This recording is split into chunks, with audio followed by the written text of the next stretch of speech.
Di ba? Talo niya ako. Talo niya yung ganda ko. Diyos ko naman. Akala ko na yung maganda, nagandahan niya pa pala ako, no? Pero anyway, may kulang naman sa kanya. Kahit nagandahan niya ako. Okay? Sa totoo lang, I'm a very private person. Okay? Hindi ako basta first Facebook. Okay? I started to create and post Facebook on year 2013 while na nagkaroon kami na nag-campaign kami kasi tumakbo ko sa barangay captain ng isang barangay sa Batangas City.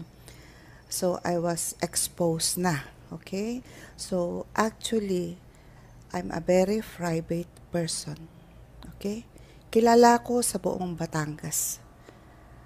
But from when I'm young, until 2013, they known me as only my name.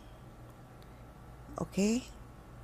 Tumutulong ako sa kapwa, pero hindi ako tumutulong directly. Okay? I have my people, I have my mga pinsan, kasama sa bahay, na sinusugo ko para makarating sa kanila yung mga tulong ko. That is from until 2013. I'm very private person. Okay? Hindi nila nakikita yung mukha ko. Hindi nila nakikita. But they know me, my name. They know my name as Epa. Okay? But when I appoint and elect sa election na nanalo ko ng election ng 2013 as a barangay captain, I started to create Facebook. Okay? Before, hindi. Kasi nasa oil and gas offshore company ako. And I'm a very private person. Okay. Lahat ng bansa napuntahan ko dahil sa aking negosyo na oil and gas. But napakiusapan ako ng aking kaibigan sa barangay, na dating ex-barangay captain, na ako muna ang humawak ng barangay. Siyempre, mahal ko yung barangay ko kasi pinapaganda ko pa nga, tinutulungan ko pa nga yung mga tao doon. Okay. So, I decided to run for candidacy for 2013 election and I won it. I get the privilege as a barangay captain appointed. And then I started to create a Facebook para ma-save ko naman yung mga memories ko sa aking mga kasama kabarangay. At saka yung mga seminars, mga memories ko sa aking mga kabarangay captain, memories ko sa aking amang lungsod ng Batangas, ina ng lungsod ng Batangas, with all the councilors in Batangas City. They are perfect. Magandang memories yung pinagdaanan ko as a barangay captain. And I did well. I did well sa aking barangay. Na hindi yon matatakasan at hindi yon sinabi nga lang. You may see it. Okay? Well, bumalik tayo ngayon sa ating issue. After nitong 2015, I was exposed to someone na nakilala ko. And I really thought that he's true.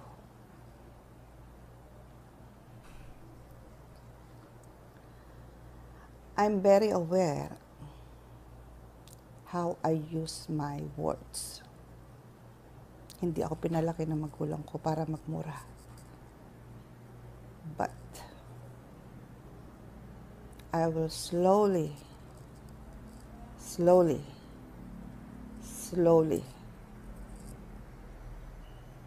na ilalabas ko to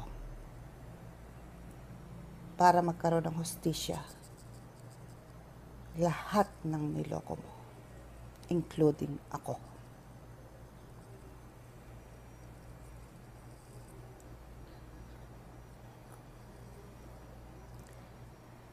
Mga kaibigan, ayoko lang kasi magsalita. As I said, I'm a very private person at nakakahiya sa mga kaibigan ko. Kaibigan ng asawa ko, we both. Kasi hindi rin naman mga basta-bastang tao ang mga kaibigan namin. Okay.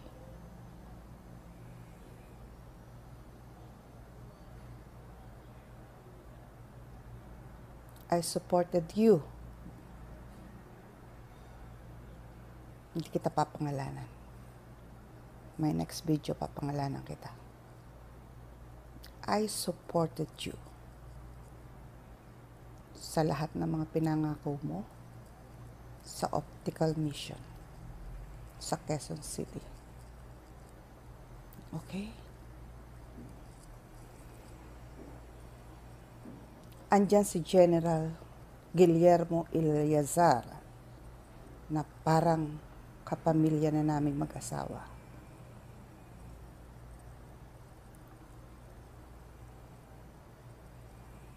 Siya yung nakaupo noon sa NCRPO noong nag-anniversary. Na dahil sa pangako mo, okay, hindi pangako pala yun. Talagang ginawa mo. Ginawa mo yung Optical Mission. I did thanks to you kasi talagang ginawa mo yun. But, niloko mo kaming lahat. Okay? Niloko mo kaming lahat. You are really a big con man. Okay? Okay. Alam mo ako, pag nakipagkaibigan, I don't have any friends at all. Before, wala akong kaibigan. Kasi nasa oil and gas company ako. I'm doing myself umalis ako ng bansa, pumunta ako ng Abu Dhabi, kung ano ng bansa yung pinupuntahan ko. I'm alone with my own secretary. Pinupuntahan ko yung mga branches ng companies. Okay? I have no friends. Pero napalundag mo ko sa mga salita mo.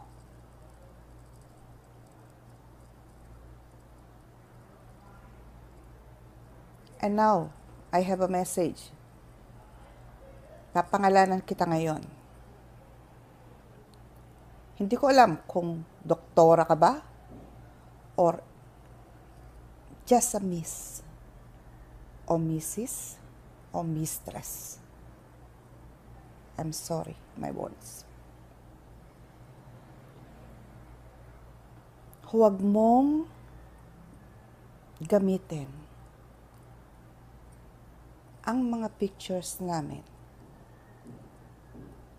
lagi sa pagtutrobak mo para lang makatulong sa isang tao na kinakampihan mo para manloko.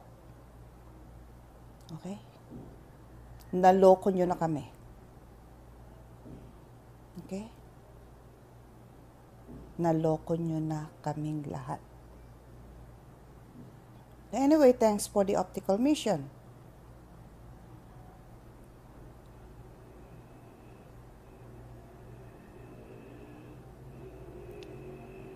On behalf of General Eleazar, okay, thank you for the Optical Mission kasi marami nga napamigay kang Optical Mission. marami ka na pamigay ng optical na salamin. Okay? But, ang pinag-uusapan dito ay yung panloloko mo. Una, ako niloko mo. Kapatir, friends, best friend, idiot. I'm sorry, my words. Okay? I'm sorry. Hindi ko matanggap. Ang tagal ko nag-intay. Ang tagal kong nilihim to. Ang tagal ko naghirap dahil sa'yo. Okay, we go back to you, Miss Ancheta. Don't you ever use back or throwback or use my picture with the President Rodrigo Duterte. Okay? That's photos. Kinuha mo yan sa album ko sa Facebook nung may dinner party kami sa Manila Hotel. That is 2018.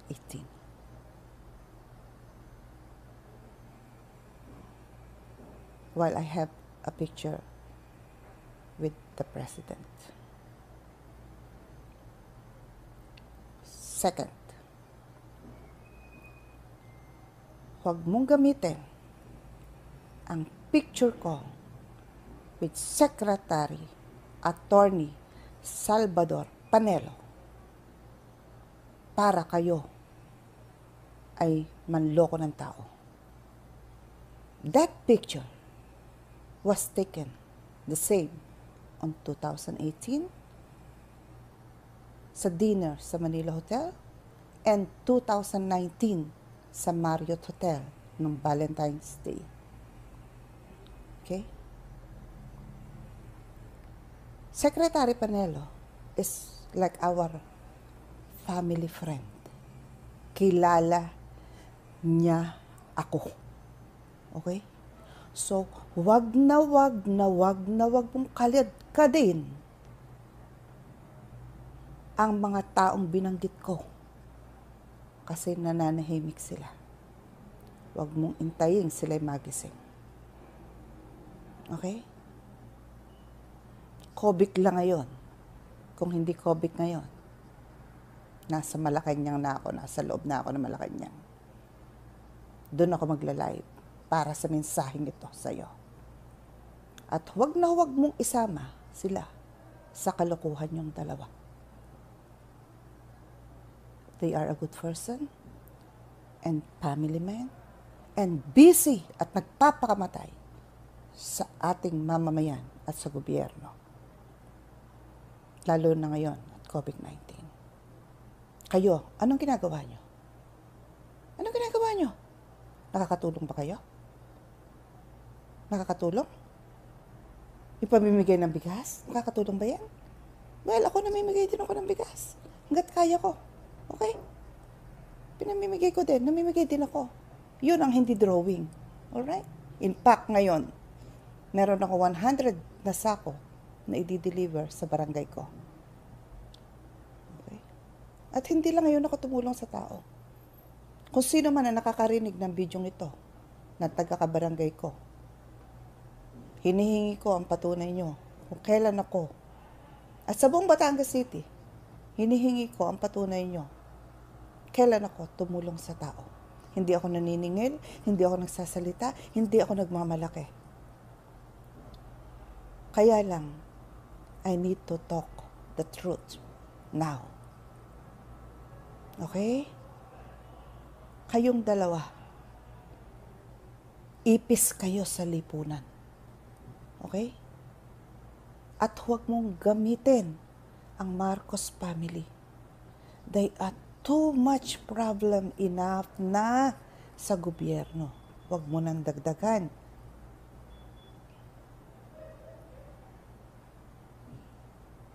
Huwag na. Napakasama na ng mata ng tao sa mga Marcos. Pero dinadagdagan mo pa. Kawawa naman sila. Kawawa naman sina Amy, sina BBM, si Ma'am Imelda. Kawawa. Huwag mo nang dagdagan. Huwag niyong dalawang dagdagan.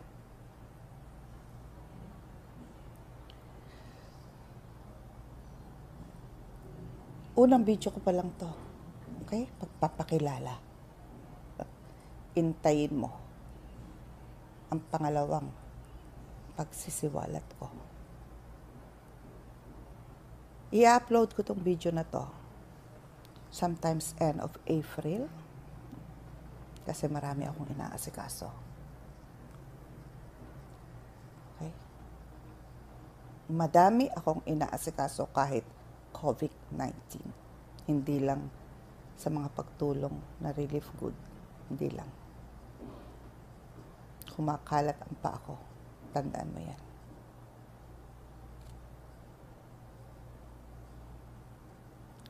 Sinabi ko naman sa'yo, ang bait-bait ko, di ba? Tahimik akong tao. Pero pag niloko mo ko, kilala mo ko. Kilala mo ko.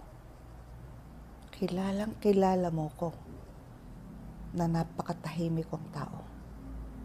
I'm a true person at sinasabi ko naman sa'yo at alam mo, malinis ang puso ko. Pero kilala mo ko. Huwag lang ako masaktan. Huwag lang ako masaktan. And you will get it. What you deserve it. Hindi ako nananakot. Hindi ako nananakot. Nakikiusap lang ako sa inyong dalawa. Tigilan nyo na tong kalokohang to. Like Lenny Lobredo? Oh, well, thank you. Pinapublish mo yung early Ancheta. Lagi mong pinapublish yung kung sino man yung mga yan sino yung mga nagpapublish ng aming picture ni ngayong Vice President na siya.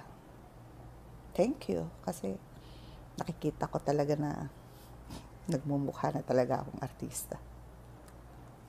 Joke lang. Okay.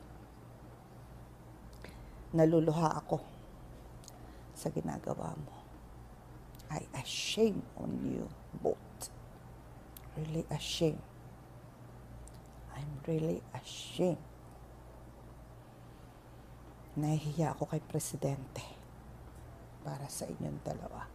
At sa Diyos, nahihiya ako sa inyong dalawa. At kung sino man yung magagalamay mo, okay? Bilin ko sa inyong mga galamay, kayong mga galamay, yung dalawang yan na tumutulong, umagwat-agwat na kayo.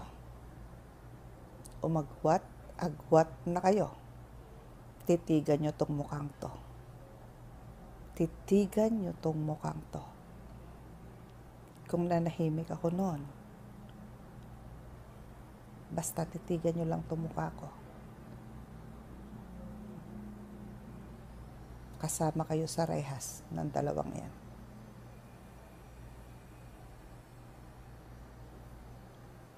Hindi ako nananakot. I have all the evidence sa mga taong niloko mo. And I have some few friends na magsusuporta. Nagpatunay. Mga inasawa mo na kwinartahan mo lang. Anong klase ka? Anong klase ka? I can't believe it. I really can't believe it. I really, I don't know. I don't know. Makapangloko ka lang.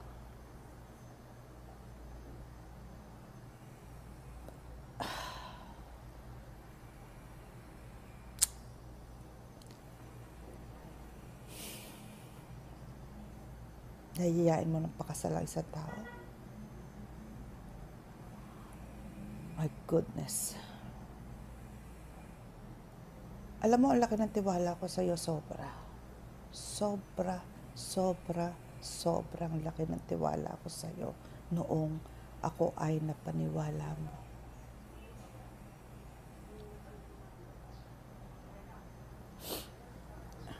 But now,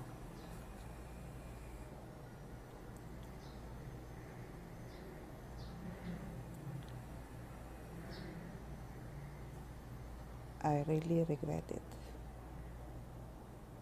At panahon na to para sa'yo.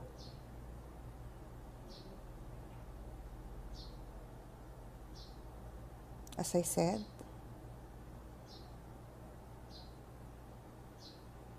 I will upload these videos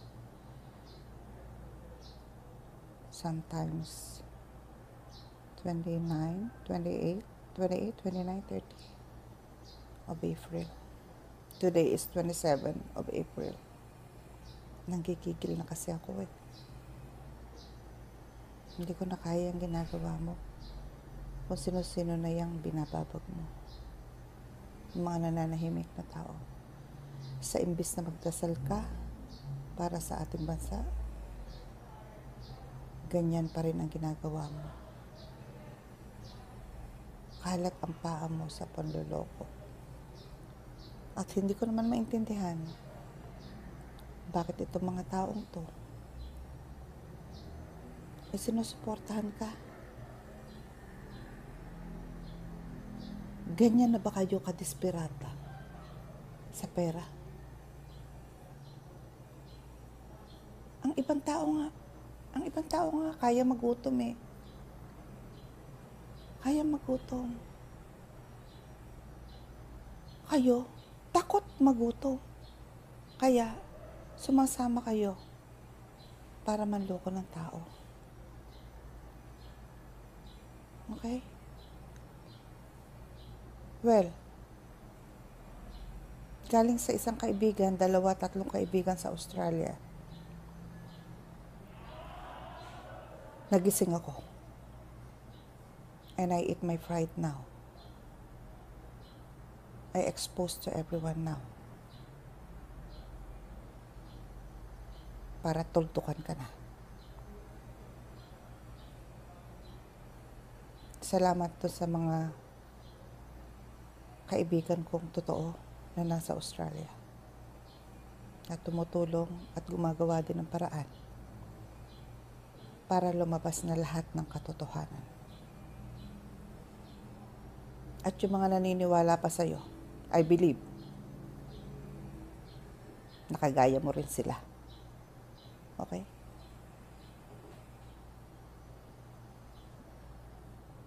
Tatapusin ko na muna itong video to kasi may appointment pa ako sa Manila uli. At i-upload ko to itong katapusan ng April. Again, Early Ancheta. Sis, I still respect you. Don't choose ang boto namin ni na Presidente at Secretary Panelo and Leni Robredo for your own purposes ng panloloko. Okay? Don't choose our photos sa pangungulekta nyo ng mga donations. Don't choose General Eleazar pictures. That pictures is when 2016 or 2017.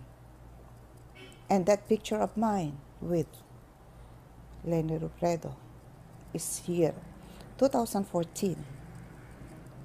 Pictures namin yon sa Congress nung pumunta kaming lahat ng Solid Plan, Liga ng mga barangay ng Batangas City. Kinuha mo yan sa akin sa aking album ng Facebook.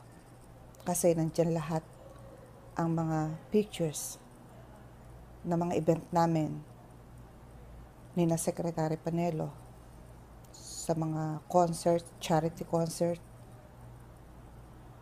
NH. Yung mga pictures ko sa Malacanang, I remind you, don't use it.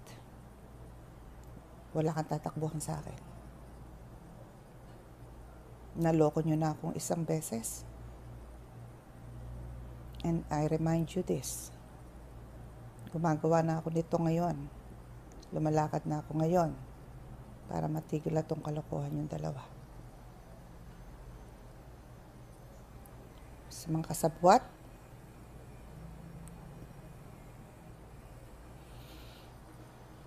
get out.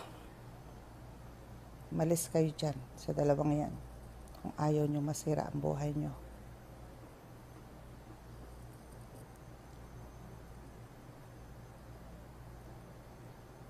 Don't estimate me, okay? Nananahimik akong tao.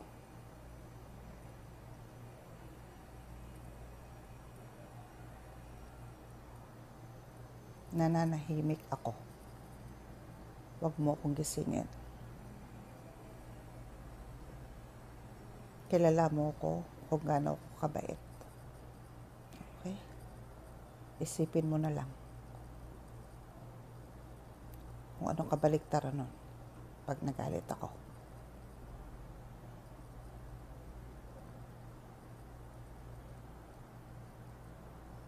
Panawagan ko dun sa lahat ng naloko nila. Lumabas kayong lahat. Lumabas kayong lahat para matigil na tong kalokohang to. Hindi ako nananakot. Matutuldukan to. Okay? Matutuldukan ito. Okay? God bless everyone. And stay home. Keep safe always. And keep praying for our country, for the nation, sa mga nagugutom na tao, sa ating mga frontliners, sa buong mundo, sa mga na-stranded na OFW, please, give them a single time to pray. Pagsama-samahan po natin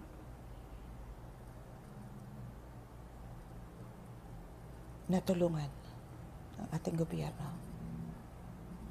Salamat po sa inyong lahat. And just watch my next second videos. I love you all and God bless us all.